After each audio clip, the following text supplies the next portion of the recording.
What's up, everybody? Brian Tong here, and yes, we are outside Apple Park next to the lovely visitor center. You know what? I came here because we want to talk about the Apple Vision Pro and its future in 2025, right? Arguably the most innovative tech product of the year, depending on who you ask, how you feel, but it's definitely up there. And look, I think the Apple Vision Pro, everything I said from my original review, stays true. It's the most immersive headset we've ever had. It's the highest fidelity video quality in 3D that we've ever had. It's an amazing piece of technology. It is also very expensive for the general consumer and over time too heavy to wear. So what can Apple do based on what's happening in this space in 2025 to maybe change the course, change the narrative of something that is maybe more appealing to you, the general consumer? Because I'll be honest with you right now, right? I purchased my own Apple Vision Pro. I can count on my hand how many people I know that actually bought an Apple Vision Pro.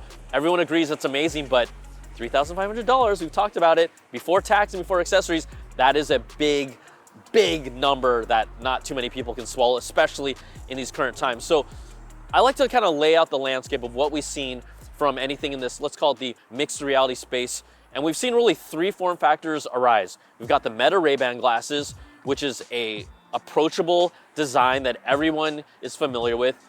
It's low tech, but not super low tech. How about let's say it's techy enough. It doesn't have to do everything, but right, you have the ability to listen to audio, you have the ability to take photos and videos, and now they're incorporating some AI prompts to be able to tell you what you're seeing and how you can use it. Meta Ray-Ban glasses, the most approachable for consumers and arguably the most buzzworthy because people can still buy them today. So that's one form factor we have. The second one is these glasses that are video players. I think the best example of this is really X-Real and their recent product, the One. This has now been a fine-tuned product where before you wore glasses, then you had to have some sort of an external device to control it. Not anymore. We're at the point now where these glasses have a chip built in and all the adjustments for locking a screen in, all the adjustments for increasing the screen size. You don't need some extra attachment. It's all done in the glasses, and now all you do is connect it to whether it's a gaming device or your phone and be able to use it. So that is kind of the second type of wearable that is gaining traction. And then at the top end, you have the Apple Vision Pro, you have the Meta Quest 3, but then what's really interesting and arguably a threat, but this is a space that continues to grow and evolve. You have Project Muhan, which is a partnership between Samsung and the newly announced Android XR platform. So this is a space that keeps on getting better. It keeps on getting more competitive. In fact, if you look at Android XR, you could arguably say it's an Androidified version of what Vision OS is. And this is the thing, in this space, everyone kind of builds off of each other. Apple built off of some of the stuff they've seen in the Quest space and other competitors. Now we're starting to see Android XR and Samsung build off some of the stuff that Apple did, and you're gonna kind of see this keep on going back and forth. Everyone's gonna contribute, and eventually pricing is gonna go down.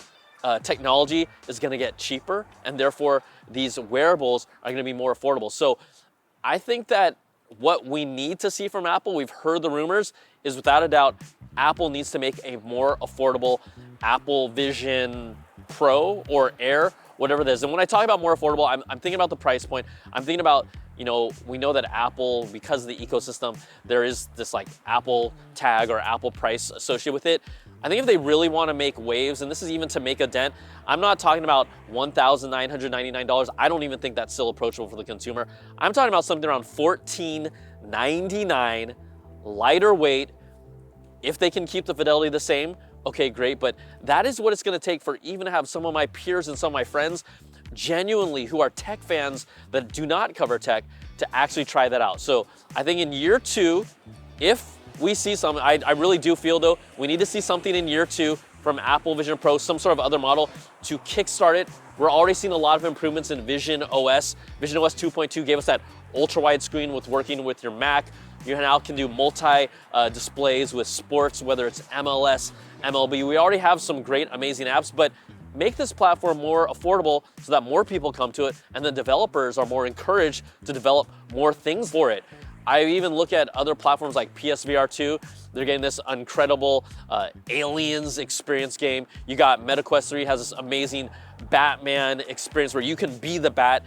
So get the users there and the software will follow. There's already some amazing things happening on there, but yes, as a user, I have to keep my Apple Vision Pro on a table to make sure that I play around with it. Otherwise, if I put it in a case and put it away, it's not gonna be getting used that much. I'm just keeping it real. So I think that the challenges that Apple has is easily make a more affordable headset, make a lighter headset. They've made so much amazing immersive content for it. Keep feeding that beast. But those are kind of the two big things. And then once you get audiences and users getting it, we're trying to convince the person who loves tech, who's kind of more of a casual tech user, to give this thing a chance. Once you start doing that, you're gonna see momentum move. And we know this is still very early on in the Apple Vision Pro and just the Apple Vision journey. There's plenty of reports of Apple potentially looking at something like a Meta Ray-Ban type product. And I think I've said it before in multiple videos, that is low-hanging fruit that they can absolutely do. They have this idea, they have this vision of what they want their headset to be. So early in the journey, this is gonna continue to evolve. I think really it's gonna be the next 5 years where this space really takes off.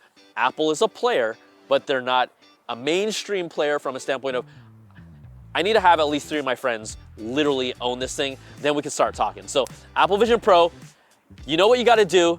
I know you know what you gotta do. I know what you gotta do, and we're excited to see how it all shapes out in 2025.